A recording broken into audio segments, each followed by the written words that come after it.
উদ্দেশ্য কি? নামাজের উদ্দেশ্য কি? নামাজের উদ্দেশ্য তো আল্লাহ তাআলাই বলছেন, ইন্না সলাতা তানহা আনিল ফাহশাই ওয়াল মুনকার। নামাজ মানুষকে অন্যায় পাপাচার থেকে বিরত রাখবে। তা মানুষ যদি অন্যায় পাপাচার থেকে বিরত থাকে তাহলেই তো হয়ে গেল। তাহলে আর মানুষের সঙ্গে মারপিট লাগতেছে না, ঝগড়াঝাটি করা লাগতেছে না, আইন প্রণয়ন লাগতেছে না।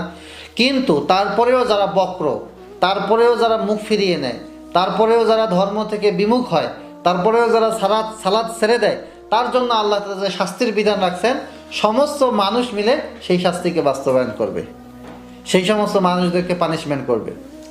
এটা মুমিনদের দায়িত্ব। নামাজের উদ্দেশ্য মানুষ নামাজ পড়ে অন্যায় অশ্লীল ফাহিশা কাজ থেকে বিরত থাকবে, এটাই উদ্দেশ্য।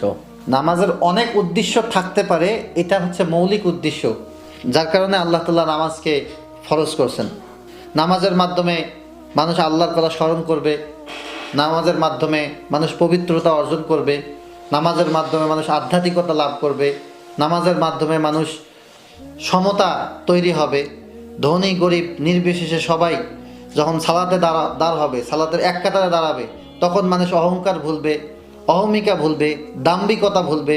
এরকম সালাতের অনেক গুরুত্বপূর্ণ তাৎপর্য থাকতে পারে, কিন্তু সবচেয়ে বড় তাৎপর্য হচ্ছে এই সালাত যেহেতু একটা ফরজ বিধান, এখানে যেহেতু সবাই উপস্থিত হয়, সর্বশ্রেণীর সবার উপর আল্লাহ তাআলা নামাজ যেহেতু ফরজ করছেন, যখন 5 বার কোরআনের আদেশ নিষেধগুলো মানুষের সামনে উপস্থাপন করা হবে, তখন মানুষ কোরআন সম্পর্কে জেনে সেই অনুযায়ী আমল করতে পারবে। কিন্তু আজকে দুঃখের বিষয় হচ্ছে আমরা শুধু নামাজকে একটা আনুষ্ঠানিকতা হিসেবে ধরে নিয়েছি এবং শুধুমাত্র উঠা বসা করছি, ঠিক আছে? কিন্তু নামাজের যে উদ্দেশ্য, সেই উদ্দেশ্য আমাদের মাঝে অনুপস্থিত, কারণ আমরা কোরআন বুঝি না, আমরা কোরআন জানি না, কোরআনের জ্ঞান আমাদের ভিতরে নাই, আমরা কোরআন থেকে অনেক দূরে। শুধু ইমাম সাহেব কি পড়ছেন সেটাও জানি না, আমি নিজে কি পড়ছি সেটাও জানি না।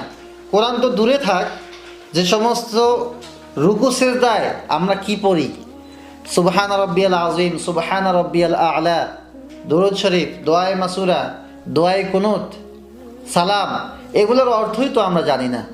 তাহলে আমরা প্রকৃতপক্ষে নামাজ থেকে কতটুকু উপকৃত হচ্ছি? এজন্য যেহেতু আল্লাহ পাক রব্বুল আলামিন পবিত্র কোরআনের প্রথম আয়াতের প্রথম ভাগেই যেহেতু পড়ার কথা বলেছেন, ইকরা বিসমি রাব্বিকাল্লাযী খলাক, তাহলে এই পড়াটা খুবই গুরুত্বপূর্ণ। অতএব মুমিন হতে গেলে ইসলামের উপর চলতে হলে অবশ্যই তাকে পড়তে হবে। কি পড়তে হবে? কোরআন পড়তে হবে। যখন সে কোরআন পড়বে, তার ভিতরে সব কিছু ইনস্টল হয়ে যাবে।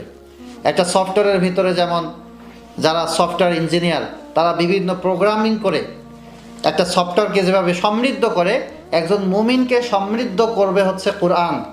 কারণ কোরআন তাকে বুঝাইয়া দেবে যে কোনটা সঠিক, কোনটা বেঠিক, কোনটা আল্লাহর পথ, কোনটা শয়তানের পথ, এবং আল্লাহর পথে থাকলে কি পুরস্কার আর শয়তানের পথে থাকলে মানে কি ক্ষতি হবে, এটা কোরআন তাকে বুঝাইয়া দেবে।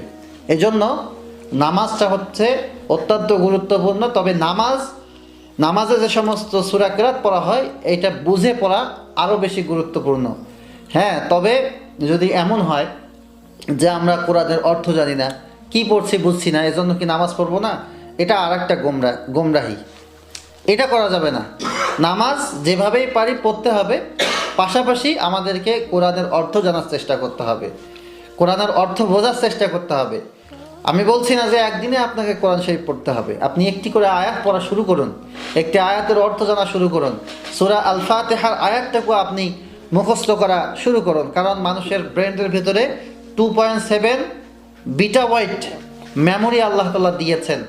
এই ব্রেনটে এরকম হাজারো information, lakh lakh information, crore crore information সংরক্ষণ করে রাখা সম্ভব যদি মানুষ চেষ্টা করে।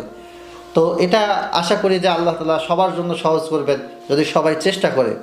এজন্য আমরা যারা মুসলমান, আমরা যারা ঈমানদার, আমাদের উচিত কোরআন পড়া, কিন্তু বুঝে পড়ার চেষ্টা করা। হ্যাঁ, বুঝবো অবশ্যই, না বুঝলেও পড়বো, কিন্তু চেষ্টা থাকবে বুঝে পড়ার। আল্লাহ তাআলা আমাদেরকে সকলকে কোরআন বুঝে পড়ার এবং নামাজে বুঝে বুঝে কোরআন তেলাওয়াত করার তৌফিক দান করুন। আমিন। আল্লাহুম্মা আমিন।